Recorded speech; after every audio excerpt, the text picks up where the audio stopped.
सुप्रभात प्यारे बच्चों, हिंदी की कक्षा में आपका हार्दिक स्वागत है। बच्चों, आज हम एक नए पाठ के साथ आपके समक्ष उपस्थित हुए हैं और हम इसके बहुवैकल्पिक प्रश्न उत्तर पर चर्चा करेंगे। तो चलिए तैयार हो जाइए उत्तर देने के लिए।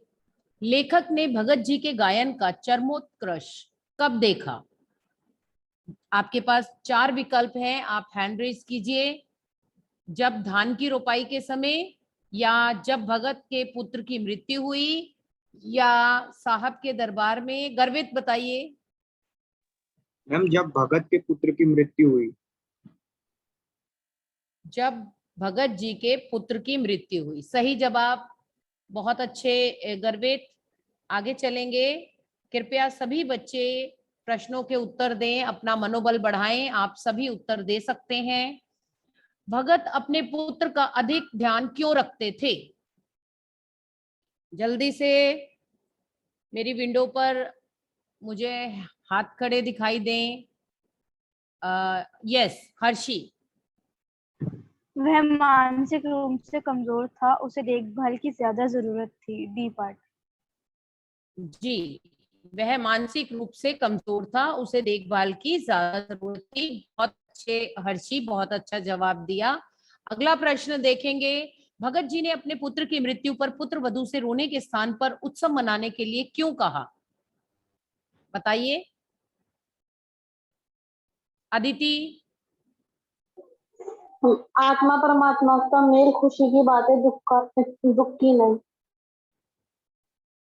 उपयुक्त सभी कथन सही है हमारा। देखिए यहाँ पर उन्होंने 4 विकल्प दिए हैं। आत्मा और परमात्मा का मेल हो गया था इसलिए कहा, आत्मा परमात्मा का मेल खुशी की बात है, दुख की नहीं इसलिए कहा, या विरहिणी को उसका प्रिय मिल गया है इसलिए कहा, या ये सही सारे ही हमारे विकल्प सही हैं। तो हमारे सारे विकल्प सही हैं, इसलिए हमने लिखा उपयुक्त सभी कथन सत्य हैं। अगला प्रश्न देखेंगे आप लोग। बाल गोविंद भगत ने लीक से हटकर सबसे बड़ा क्या कार्य किया? पुत्र वधू से अपने बेटे की चिता को मुखाग्नि दिलवाई, या पुत्र वधू के भाई को बुलाकर उसका पुनर्विवाह करने को कहा, या ए और बी दोनों कथन सत्य हैं, या केवल ए कथन सत्य है? हरमन। ए और बी दोनों कथन सत्य हैं। जी, बिल्कुल सही जवाब। शाबाश हरमन, बहुत अच्छे। मैं देख रही हूँ बाकी बच्चे भी भाग ले रहे हैं, तो कृपया आप ये मत सोचिए कि आप उत्तर सही देंगे या गलत देंगे, लेकिन आप उत्तर देंगे तभी तो आपका मनोबल बढ़ेगा। तो कृपया सभी बच्चों से निवेदन है कि वे उत्तर दें। भगत जी द्वारा अपनी पुत्र वधू से बेटे की चिता को मुखाग्नि दिलवाना क्या सिद्ध करता है? वे रूढ़ियों को तोड़ना चाहते थे, वे स्त्री पुरुष की समानता पर बल देते थे, वे कबीर के आदर्शों के सच्चे वाहक थे, या उपयुक्त सभी कथन सत्य हैं? गर्वित। मैम, उपयुक्त सभी कथन सत्य है। उपयुक्त सभी कथन सत्य हैं, बिल्कुल सही जवाब गर्वित, शाबाश, बहुत अच्छे। अगला प्रश्न देखिए। भगत जी प्रतिवर्ष गंगा स्नान के लिए क्यों जाते थे? संत समागम के लिए, उन्हें पद यात्रा का शौक था, गंगा के प्रति उनके हृदय में अगाध श्रद्धा थी, उनकी मान्यता थी कि गंगा स्नान से पुण्य लाभ मिलता है। हर्षी भाटिया। संत समागम के लिए। संत समागम के लिए आपका उत्तर हर्षी बिल्कुल सही है, शाबाश, बहुत अच्छे। कृपया बाकी बच्चों से भी निवेदन है, आपका उत्तर जवाब जो है वो सही होगा या गलत, इससे ज्यादा कुछ नहीं होगा। तो कृपया आपके मन में जो भी उत्तर आप सही उचित समझते हैं वो आप जरूर हमें बताएं। तो अगला प्रश्न है हमारा कि जीवन की अंतिम सांझ में लेखक को भगत का गीत कैसा लगा? अदिति। जैसे वीणा का तार टूट गया हो। जैसे वीणा का तार टूट गया हो, बिल्कुल सही जवाब है, शाबाश अदिति, बहुत अच्छे, बहुत अच्छे से आप पढ़ाई कर रही हैं। अगला प्रश्न देखिए हमारी स्क्रीन पर। बाल गोविंद भगत किस कारण से साधु कहलाते थे? आचरणगत शुद्धता के कारण, सच्चा साधक होने के कारण, निर्मोही एवं संयमी होने के कारण। उपयुक्त सभी कथन सही हैं। यस, हरमनदीप कौर, आप बताइए। उपयुक्त सभी कथन सत्य हैं।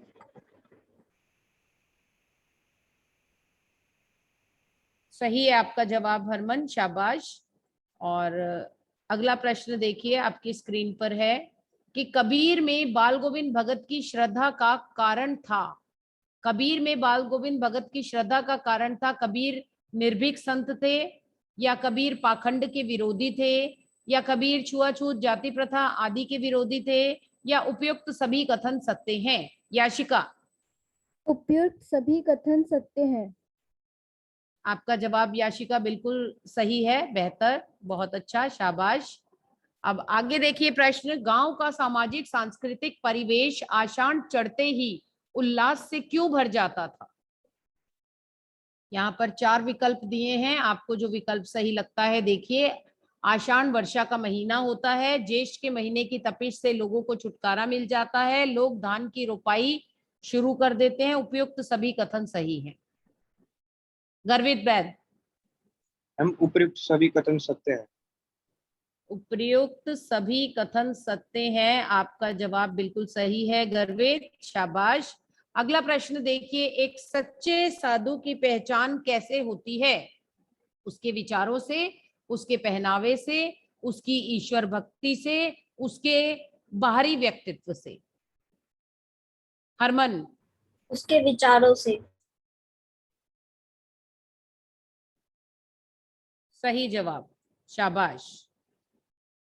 राम वृक्ष वेनीपुरी का जन्म कब हुआ? अदिति, सन 1902 में। सन 1902 में, दूसरा ऑप्शन बिहार में बेनीपुरी गांव में, बिल्कुल सही जवाब, शाबाश अदिति। 13 प्रश्न जो है हमारा, प्रश्न संख्या 13, बेनीपुरी जी ने निम्नलिखित में से किस पत्र पत्रिका का संपादन नहीं किया? किसान मित्र, युवक, सरस्वती, जनवाणी। जी गर्वित वैद, आप बताना चाह रहे हैं? मैम सरस्वती।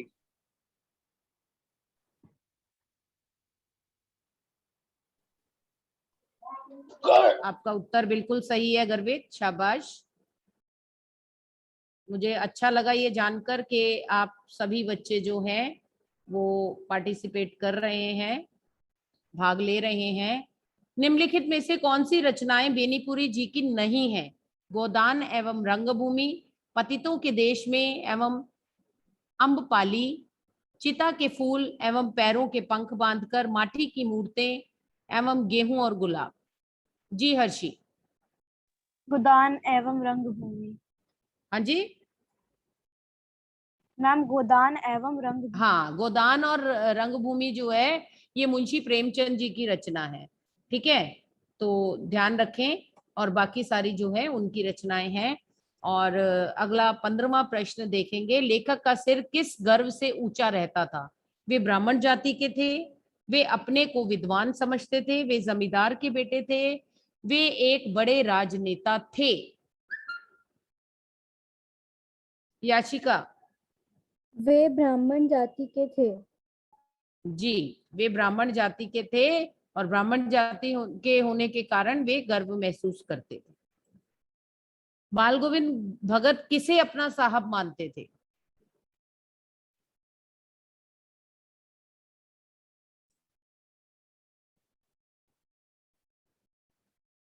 जी याशिका, कबीर दास को। कबीर दास को, बिल्कुल सही जवाब है आपका। अगला प्रश्न देखिए, बाल गोविंद भगत अपने साहब के प्रति श्रद्धा कैसे दर्शाते थे? बाल गोविंद भगत अपने साहब के प्रति श्रद्धा कैसे दर्शाते थे?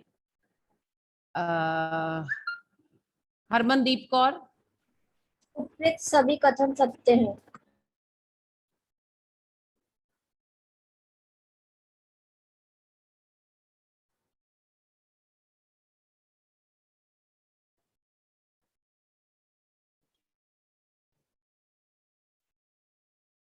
उपयुक्त सभी कथन सही सत्य हैं, आपका उत्तर ठीक है।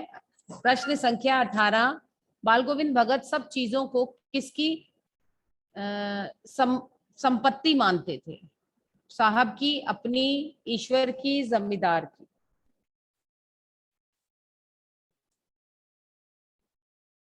जी अदिति। हम साहब की। साहब की। आपका जवाब ठीक है अदिति। बाल गोविंद भगत की आजीविका का क्या साधन था? भिक्षा मांगना, गांव वालों द्वारा दी गई सहायता, कृषि, अध्यापन कार्य।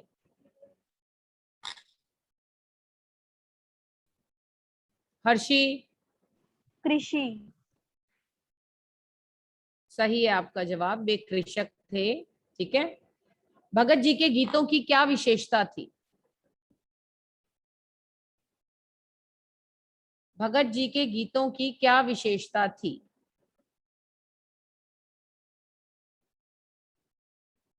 जी, हरमनदीप। उपयुक्त सभी कथन सत्य हैं। सही जवाब है आपका हरमनदीप, शाबाश, बहुत अच्छे। और इसी के साथ हमारा समय भी समाप्त हो रहा है, तो आपसे अनुमति चाहेंगे, अगली कक्षा में आपसे पुनः भेंट करेंगे और इसके आगे जो हमारे और एमसीक्यू है उनका अभ्यास करेंगे। तो आप सभी से निवेदन है, कृपया बाल गोविंद भगत पाठ पढ़कर आएं ताकि आप सभी प्रश्नों के उत्तर अच्छे से हल कर पाए। तो कक्षा यहीं समाप्त करते हैं। धन्यवाद।